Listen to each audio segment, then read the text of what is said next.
Captain Lee Dongmin stood at the front window of the ship Soul's Pride. His hands were behind his back as he looked out into space.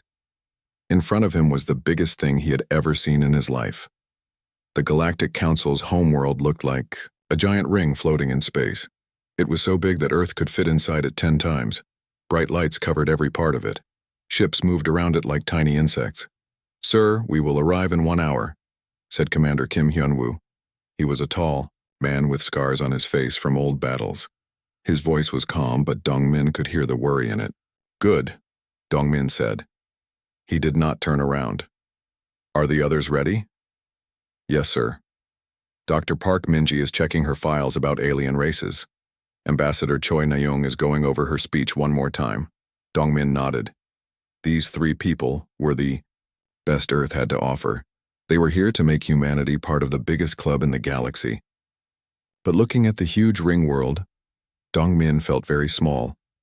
The ship shook a little as they got closer. Dongmin walked to the meeting room where the others waited. Dr. Park Minji was a young woman with smart eyes. She looked up from her computer when he came in. "Captain, I have been reading about the council members. Some of them are very old. The Zenthari have been around for millions of years." "What about their military?" asked Commander Kim.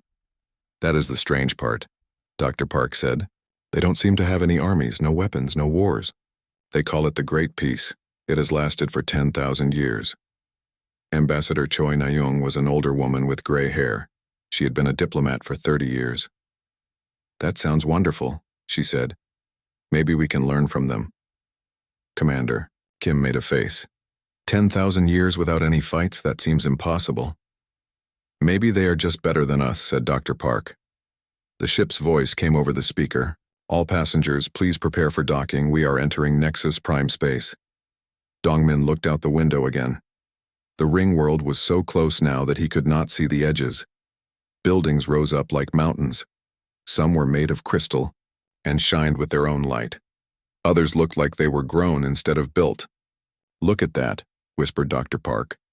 She pointed to a section where buildings floated in the air with no support. "How do they do that?" "Magic," said Commander Kim. But his voice was not joking. He sounded amazed. Their ship moved through a tunnel in the ring world. The tunnel was so big that 100 ships could fly through it side by side. Lights guided them to a docking area. When they stepped off their ship, the air smelled different. It was clean, but also sweet, like flowers. The gravity felt the same as Earth, but everything else was alien. A group of beings waited for them. The leader was tall and thin with blue skin and 4 arms. When he spoke, a small device around his neck made the words into English. "Welcome, humans of Earth. I am Elder Vorthak of the Zenthari Empire. We are honored to meet the newest race to reach the stars." Dongmin stepped forward. "Thank you, Elder Vorthak. I am Captain Lee Dongmin. We are happy to be here." Elder Vorthak's face was hard to read, but he seemed to smile. "Come, the council waits to meet you." They walked through halls that were bigger than any building on Earth. The walls showed moving pictures of space, stars, and alien worlds. Other beings walked past them. Some looked almost human. Others were so strange that Dongmin could not understand how they moved. "How many species are in the council?" asked Ambassador Choi. 47 at this time," said Elder Vorthak. "Each one brings something special to our great family. What do humans bring?" The question caught Dongmin off guard. We are good at many things. Science, art, building, fighting," added Commander Kim. "We are very good at protecting ourselves." Elder Vorthak stopped walking. The other aliens with him made sounds that might have been surprise or worry. "Fighting." "Elder," Vorthak said the word like it tasted bad. "That is an old word. We do not use it anymore." "What do you mean?" asked Dr. Park. "War, conflict, violence. These things ended long ago. They were mistakes of youth. All civilized races have moved beyond such primitive behaviors." "Commander." Kim looked at Dongmin. Dr. Park looked confused. Ambassador Choi tried to fix the situation. "Of course we prefer peace," she said quickly. "But sometimes, there is no sometimes. Elder Vorthak said, but his voice was gentle. You will understand in time. Come, the council chamber awaits. The council chamber made Dongmin's breath stop. It was a giant ball-shaped room. Seats covered every surface, the walls, the ceiling, everywhere. In each seat sat a different kind of alien. Some were huge, others were tiny. Some glowed with their own light. Others were so dark they seemed to eat light. In the center of the room was a floating platform. Elder Vorthak led them to it. Members of the council. Elder Vorthak's voice filled the huge room. I present the humans of Earth. They seek to join our great peace. The room was quiet for a long moment, then slowly sounds came from all around. Some aliens made clicking noises. Others hummed. A few made sounds like singing. They are welcoming you, Elder Vorthak explained. Please, tell us about your people. Dongmin stepped forward. His voice felt very small in the huge room, but the speakers made it loud enough for everyone to hear. We are humans from the planet Earth. We have traveled to 12 star systems. We have built colonies on 23 worlds. We love to learn new things and meet new people. More welcoming sounds came from the council members. We are good at science, Dongmin continued. We have cured many diseases. We have built machines that can think. We have learned to travel faster than light. The sounds got louder. We are also good at working together. When danger comes, we protect each other. We have strong armies and powerful weapons to defend our homes and our friends. The room went completely silent. Dongmin looked around.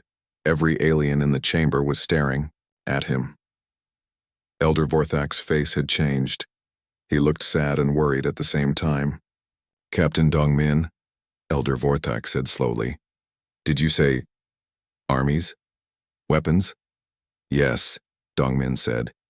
He was starting to feel like he had made a mistake, but he did not know what it was. Every human world has defenses. We have a space navy to protect our trade ships. Why? Elder Vorthak closed his eyes for a moment. When he opened them, they looked old and tired. The council will need time to discuss this, he said. Please return to your quarters. We will talk more tomorrow. As they left the chamber, Dongmin could hear the aliens talking to each other in their strange languages. The sounds were not welcoming anymore. They sounded worried, maybe even scared. What just happened? Asked Dr. Park when they were alone. I think, said Ambassador Choi, we just told a room full of pacifists that we carry guns. Commander Kim was quiet for a long time. Finally, he said, the question is, what are they going to do about it? That night, Dongmin could not sleep. He stood at the window of their guest room, looking out at the peaceful, glowing city. Everything was beautiful and calm. But for the first time since arriving, he wondered if they had made a terrible mistake coming here. In the distance, he could see their ship Soul's Pride. It looked small and rough next to the smooth alien ships around it, but it was strong, and it was armed, and it was ready for trouble. Dongmin hoped they would not need it. 3 months had passed since the humans arrived at Nexus Prime. Captain Lee Dongmin walked through the quiet halls every morning. Everything was always calm. Too calm. The aliens were kind to them. They gave them good food and comfortable rooms. They showed them amazing technology and beautiful art. But something felt wrong. It's like living in a library, Commander Kim Hyunwoo said one morning. He was doing push-ups in their shared room. Everyone whispers. No one gets excited about anything. Dr. Park Minji looked up from her computer. I have been studying their history. Did you know the Zenthari used to be conquerors? They had a huge empire. They fought wars across 100 star systems. What happened to them? Asked Dongmin. They just stopped. One day they put down their weapons and never picked them up again. Same thing happened to all the other races here. Ambassador Choi Na-young came into the room. She looked tired. I just came from another council meeting. They spent 6 hours deciding what color to paint a wall. 6 hours? Commander Kim stopped his exercises. And they still did not decide, Ambassador Choi said. They will meet again tomorrow to talk about it more. Dongmin shook his head. How do they get anything done? They don't, said Dr. Park. I looked at their records. It took them 50 years to agree on a new trade route. 50 years. Commander Kim walked to the window.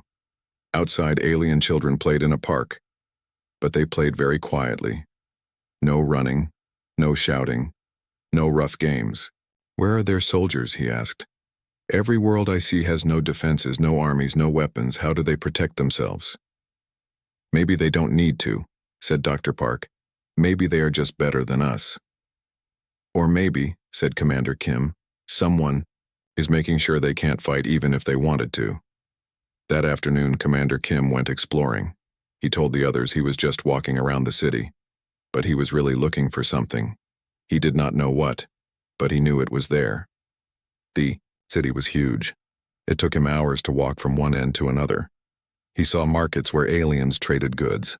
He saw schools where young aliens learned about art and science. He saw parks and museums and theaters, but he did not see a single police station, no guards, no security cameras, no weapons anywhere. In the old part of the city, Commander Kim found something strange. It was a tall building with no windows. It was the only ugly building he had seen on Nexus Prime. A sign said, Historical Archives, Restricted Access. Kim looked around. No one was watching. He climbed over the fence. Inside the building, dust covered everything. Old computers sat on tables. Boxes filled with files lined the walls. Kim opened one box and pulled out a file. The words were in an alien language, but his translator device made them into English. The file was about something called Project Silence. Kim read more files. His hands started to shake. Project Silence was not just about keeping peace. It was about making peace. The Council had built machines that could change how people think. They called them pacification satellites. The satellites sent out invisible waves that made it hard to feel angry, hard to want to fight, hard to even think about violence. Every world in the Council had these satellites around them. But that was not the worst part. Kim found files about the Kregan. They were a warrior race like humans. When the Council asked them to join, the Kregan said no. They said fighting was part of who they were, so the Council destroyed them. It took 300 years. The Council did not use armies or weapons. They used the satellites to make the Kregan forget how to fight. Then they used diseases that only worked on Kregan bodies. Finally, they used something called genetic correction to make sure no Kregan could ever be born again. The last file Kim found made him sick. It was dated only 5 years ago. The title was Humanity Assessment, Threat Level Maximum. Kim ran back to their rooms. He found the others having dinner. We need to talk, he said. Right now. He told them what he found. When he finished, the room was very quiet. You are sure about this? Asked Dongmin. I took pictures. Kim showed them his camera. Look at this one. It's a map showing where the satellites are. There are thousands of them. Dr. Park studied the pictures. These satellites, they are around every Council world. But look at this. She pointed to one image. Earth has no satellites around it. Yet, said Ambassador Choi, they probably want to study us first. There's more, said Kim. I found a secret message from Elder Vorthak to someone called the High Council. It says humanity has 30 days to accept genetic modification or be classified as a hostile species. Genetic modification? Dr. Park looked confused. They want to change our DNA, Kim explained. Take away our ability to be aggressive, make us like them. And if we say, no? Asked Dongmin. Kim was quiet for a moment. They do to us what they did to the Kregan. Dongmin stood up and walked to the window. Outside, the peaceful city glowed in the evening light. But now it looked different to him. It looked like a prison made of pretty lights. How long do we have? He asked. According to the files, 27 days. Ambassador Choi rubbed her forehead. We need to contact Earth. Warn them. All our messages go through Council systems, said Dr. Park. They read everything. Then we find another way, said Dongmin. He turned around. His face was hard. Kim, can you get back to that building? Yes, but why? Because we need to learn More. We need to know exactly how their satellites work, and we need to find out if there are others like the Kregan. Others? Other races that said no. Other races that are still hiding somewhere. That night, Commander Kim went back to the archive building. This time, he took Dr. Park with him. They copied every file they could find. What they learned was worse than they thought. The satellites did not just make people peaceful. They made them unable to think clearly about danger. The Council worlds were defenseless because they could not even understand the idea of being attacked. But Dr. Park found something else in the files. Something that gave her hope. "Look at this," she whispered. "It's a medical report about humans. The satellites don't work as well on us. Why not? Because we grew up with war. Our brains are different. We're used to thinking about conflict. The satellites can make us calmer, but they can't make us forget how to fight." Kim smiled for the first time in days. "So we have an advantage." "Maybe. But only if we act fast." The next morning, Dong-min made a decision. He called General Yoon Tae-hyung on Earth using a hidden communication device that Kim had built from spare parts. The call was short. Dong-min spoke in code, but the message was clear. Humanity was in danger. Earth needed to prepare for war. When the call ended, Dong-min looked at his team. "I've done something that might save humanity, or might get us all killed." "What did you do?" asked Ambassador Choi. "I told Earth to get ready to fight." Commander Kim nodded. "Good. Because in 26 days we're going to find out if humans are as tough as we think we are." Outside their window, the peaceful city continued its quiet existence. But somewhere in space, hidden in the darkness between stars, human warships were already beginning to move. The sound of war was coming to a galaxy that had forgotten what it meant to fight for survival, and humanity was bringing that sound with them. 20 days had passed since Captain Lee Dong-min sent his secret message to Earth. He tried to act normal, but it was getting harder every day. Elder Vorthak visited them more often now. He always smiled, but his eyes were cold. "Have you thought about our offer?" he would ask. "The genetic improvements would make you so much happier." "We are still discussing it," Dong-min would answer. But inside, he was counting down the days. 10 more days until the deadline. Commander Kim Hyun-woo had made 3 more trips to the archive building. Each time he found worse news. The Council had destroyed 23 different warrior races over the past 10,000 years. All of them had refused to give up their ability to fight. Dr. Park Minji spent her time studying the satellite network. She had figured out how to jam the signals for short periods, but she needed better equipment to do it for a long time. Ambassador Choi Na-young kept going to council meetings. She watched the aliens debate simple problems for hours and hours. "They can't make quick decisions about anything," she told the others. "It's like their brains move in slow motion." On the 20th day, something changed. Commander Kim was doing his morning exercises when alarms started ringing across the city. Red lights flashed everywhere. The aliens in the streets looked confused and scared. Elder Vorthak appeared on every screen in the city. His face was worried. "Citizens of the Council, we have received disturbing news. Unknown ships have attacked the outer worlds. 3 colonies have gone silent." Dong-min found his team in the common room. They were all watching the news. "Unknown ships?" said Dr. Park. "What kind of ships?" The news showed pictures from the attacked worlds. The cities were empty. Buildings stood untouched. But there were no people anywhere, no bodies, no signs of fighting. Everyone was just gone. "It's like they vanished," whispered Ambassador Choi. More reports came in throughout the day. 7 worlds attacked. All the people gone. The attacking ships were big and black and moved in strange patterns. The council held an emergency meeting. Dong-min and his team were allowed to watch from the gallery.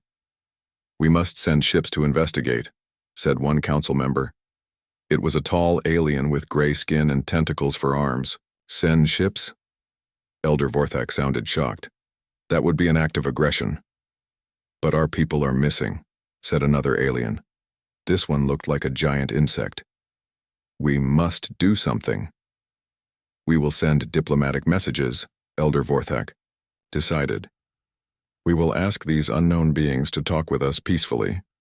The insect alien made clicking sounds. Dongmin's translator said it meant anger. Diplomatic messages? Our colonies are gone. We need to defend ourselves. There is no defense except peace, Elder Vorthak said firmly. We will not allow fear to make us forget our principles. The meeting went on for 6 hours. In the end, they decided to send more messages and wait for answers. Dongmin felt sick. These aliens were letting their people die because they were too scared to fight back. That night he used Kim's hidden communicator again. This time the message was longer.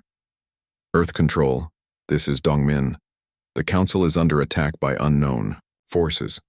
They refuse to fight back. Send Fleet Admiral Song Ji-hoon with everything we have.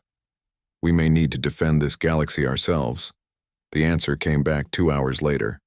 Message received. The cavalry is coming. The next morning brought worse news. 15 more worlds had been attacked. The black ships were getting closer to the core systems. A new alien appeared on the news screens. It was different from the others, smaller, with thick armor covering its body. When it spoke, its voice was rough and angry. I am Korvac, last warrior of the Kregan people. I have been hiding in the deep places of this station for 3,000 years. Now I come forward because you are all fools. Elder Vorthak's face went white. Impossible. The Kregan are extinct. You tried to make us extinct, Korvac said. You almost succeeded, but I survived. And I know what these black ships are. Tell us, said the insect alien. They are called the Devourers. They come from outside our galaxy. They eat life itself. Not just people, but the energy that makes things live. My people fought them for 1,000 years before you stopped us. Elder Vorthak shook his head. The Kregan were violent. They were a threat to galactic peace. We were violent because we had to be, Korvac roared. The Devourers have been coming for 10,000 years. We were the only ones standing in their way, and you destroyed us for it. The room went quiet. Then the insect alien spoke up. If this is true, why didn't the Devourers attack sooner? Because they were growing, Korvac said, building their numbers, waiting for the galaxy to forget how to fight. Now they are ready, and you are all helpless sheep. Dr. Park leaned forward in her seat. He's right, look at the attack pattern. They're not trying to conquer worlds, they're testing our defenses, and we don't have any. Elder Vorthak stood up. Even if this is true, we will not abandon our principles. Violence is not the answer. Then you will all die, Korvac said simply. And when the Devourers are done with you, they will spread to every galaxy in the universe. That afternoon, Commander Kim found Korvac in the old section of the station. The Kregan warrior was sitting alone, cleaning an ancient weapon. You survived for 3,000 years? Kim asked. I am hard to kill, Korvac said. Your people are warriors too. I can smell it on you. The Council wants to change us, make us peaceful like them. Korvac laughed, but it was not a happy sound. They tried that with us first, but some things cannot be changed. Some people are born to fight. Can you teach us about the Devourers? What is there to teach? They are hunger made into ships. They eat everything and leave nothing behind. The only way to stop them is to destroy them completely. Kim sat down next to the old warrior. Our people are coming. Ships with weapons. Good. You will need them. The Devourers are not like the Council. They do not talk. They do not negotiate. They only consume. That night more alarms rang across Nexus Prime. The Devourers had reached the middle systems. They were only 3 jumps away from the Council's homeworld. And still, the Council did nothing but send messages asking for peace talks. Dongmin stood at his window, looking out at the stars. Somewhere out there, human warships were racing through space to reach them. But would they arrive in time? Dr. Park came to stand beside him. I've been working on the satellite jammers. I think I can shut down the pacification network around Nexus Prime. What will happen if you do?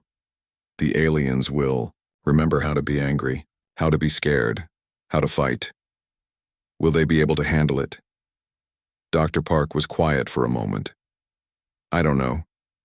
They've been peaceful for so long, the shock might kill some of them.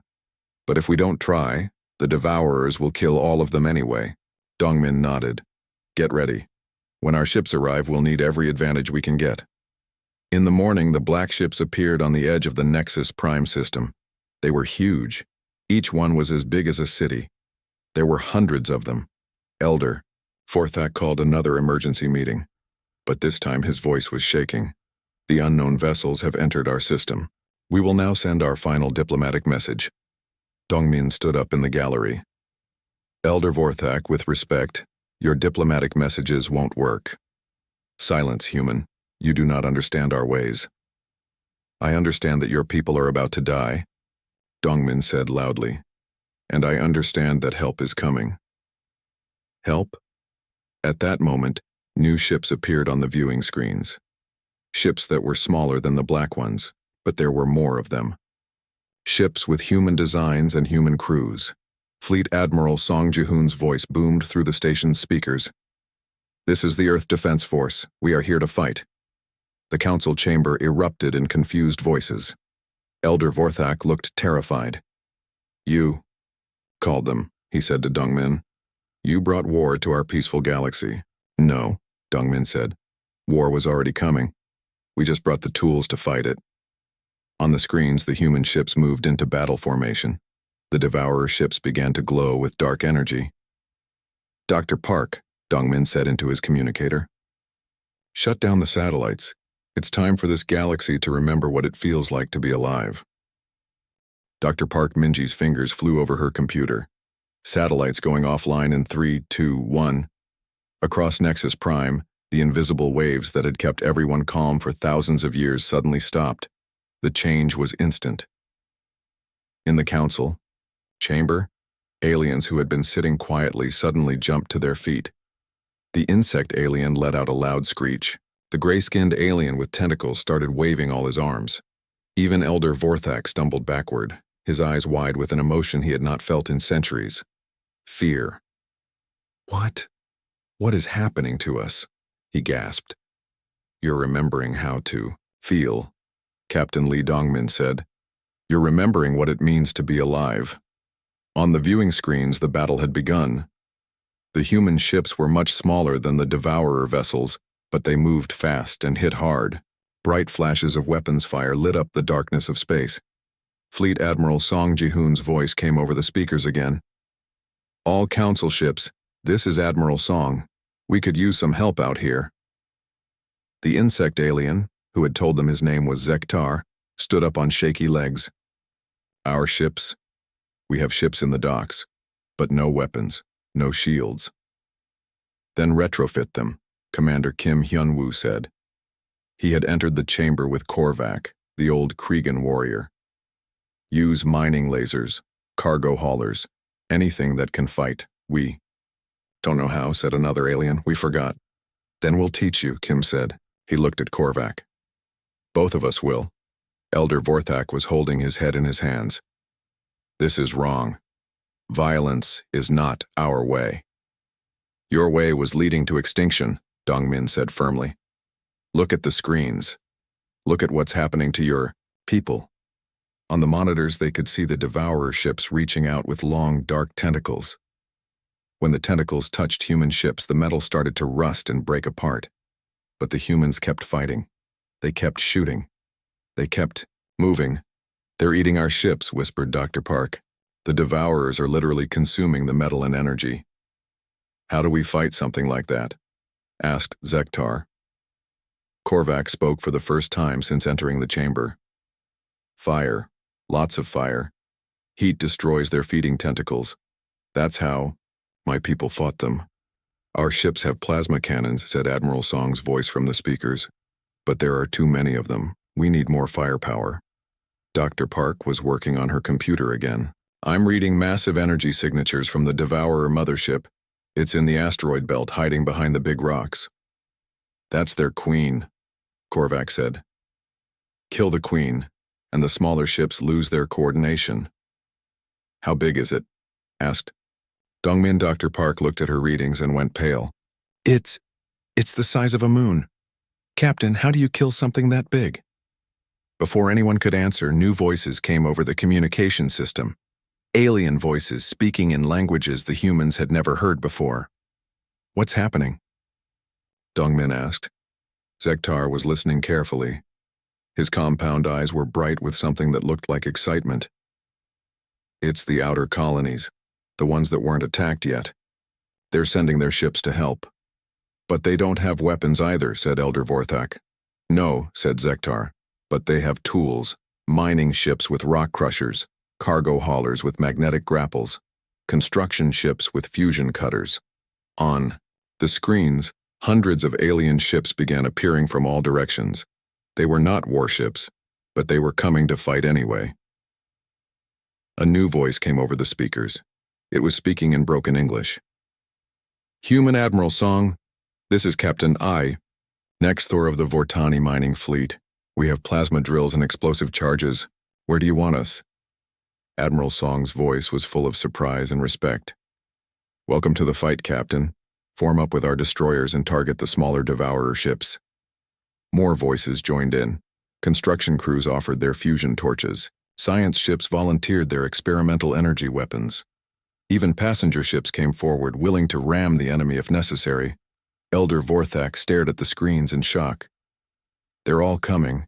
Every species, every world that's still free. They're coming to fight. That's what people do when they remember they have something worth protecting, Dongmin said. Commander Kim was already moving. I'm going to the docks. We need to coordinate this battle properly. I'm coming with you, said Korvac. My people fought these things for 1,000 years. I know their weak spots. Dr. Park looked up from her computer. I'm reading something strange from the mothership. It's not just big, it's old. Really old. Some of these energy signatures look almost familiar. Familiar how? Asked Dongmin. Like they're not completely alien. Like they used to be something else. The battle was getting fiercer. Human warships flew alongside alien mining vessels, both groups learning to fight together. The Devourers were fast and deadly, but they had never faced an enemy that refused to give up. Admiral Song, Dongmin, called over the radio. We're going to try something. Dr. Park thinks she can disrupt the mothership's control signals. Do it fast, Captain. We're losing ships out here. Dr. Park had connected her computer to the station's main communication array. I'm sending a virus into the Devourer network. If I'm right about what they really are, this should confuse them. What do you think they really are? Asked Ambassador Choi Na-young. I think they're the end result of too much peace, a species that gave up fighting so completely that they forgot how to live. Now they can only exist by eating the life force of others. The virus worked. Across the battle zone, the smaller Devourer ships began moving in circles, confused and directionless. Now, shouted Admiral Song. Hit them while they're confused. The combined fleet attacked with everything they had. Plasma drills burned through Devourer hulls. Mining charges exploded inside their ships. Construction lasers cut them apart piece by piece. But the mothership was still out there, still dangerous. We need to get inside that thing, said Korvac, over the radio. He was now on a human assault ship with Commander Kim. The Queen is in the center, kill her and this ends. It's suicide, said Kim. Maybe. But it's the only way. Admiral Song made the decision. All ships form up for a final assault. We're going to ram that mothership and get our people inside. Sir, came a new voice. It was young and scared. This is Pilot Han Seo-yoon. I volunteer to lead the assault team. Dozens of other voices joined in. Human pilots, alien miners, even Elder Vorthak's own bodyguards volunteered for the dangerous mission. The final attack was like nothing the galaxy had ever seen. Ships from 47 different worlds flew together toward the massive mothership. They fought through waves of defending Devourers. They crashed through the mothership's outer shell. Inside the alien vessel, Commander Kim and Korvac led a mixed team of humans and aliens through dark corridors that pulsed with evil energy. They fought past smaller Devourers. They cut through living walls that tried to heal themselves. At the center of the ship, they found the Queen. She was huge and terrible. but also sad. Dr. Park had been right. The Devourers had once been something else. Something peaceful that had forgotten how to fight, how to live, how to be anything except hungry. "She's suffering," whispered one of the alien soldiers. "Then we end her suffering," said Korvac. He raised his ancient weapon. "For all the people you ate, for all the worlds you destroyed, for peace that comes from strength, not weakness." The explosion that followed could be seen from Nexus Prime. The mothership broke apart like a dying star. Across the battle zone, the remaining Devourers simply stopped moving and drifted away into space. The war was over. 6 months later, Captain Dongmin stood in the rebuilt council chamber. It looked the same, but it felt completely different. The aliens spoke louder now. They argued. They made decisions quickly. They were alive again. "The new council constitution is ready for your approval," said Elder Vorthak. He looked older, but also stronger. Article 1, the right of all species to defend themselves. Article 2, the duty to protect those who cannot protect themselves. Zektar raised one of his clawed arms. "I approve." Other voices joined in, all approving the new rules. Ambassador Choi stood up. "On behalf of humanity, we accept membership in the new Galactic Council." As the meeting ended, Dongmin walked to a new addition to the chamber, a memorial wall with the names of everyone who had died fighting the Devourers. Human names, alien names, all mixed together. Dr. Park came to stand beside him. "Do you think they'll remember? Will they stay strong?" Dongmin listened to the sounds around him. Aliens laughing, arguing, planning new defenses for their worlds. In the distance, he could hear the sounds of military exercises and ships being built. "They'll remember," he said, "because now they know the difference between peace and silence. One comes from being strong enough to choose not to fight. The other comes from forgetting that some things are worth fighting for." Korvac joined them at the memorial. The old warrior was training. New soldiers now. Humans and aliens learning to fight together. "The Devourers will come again someday," he said. "From other galaxies, other dimensions. There are always those who choose hunger over life. And when they come," Dongmin said, "they'll hear something they don't expect." "What's that?" Dongmin smiled as the sound of 100 different species preparing for battle echoed through the station. "They'll hear the sound of a galaxy that remembers how to fight for what it loves. And in the depths of space, carried on radio waves to distant stars that sound continued. The sound of war drums and battle songs. The sound of weapons being forged and ships being built. The sound of 1,000 worlds saying with one voice, 'We are not afraid. We are ready. Come and take what is ours if you can.'" The galaxy had found its voice again, and it was singing a song of defiance that would echo across the universe for all time.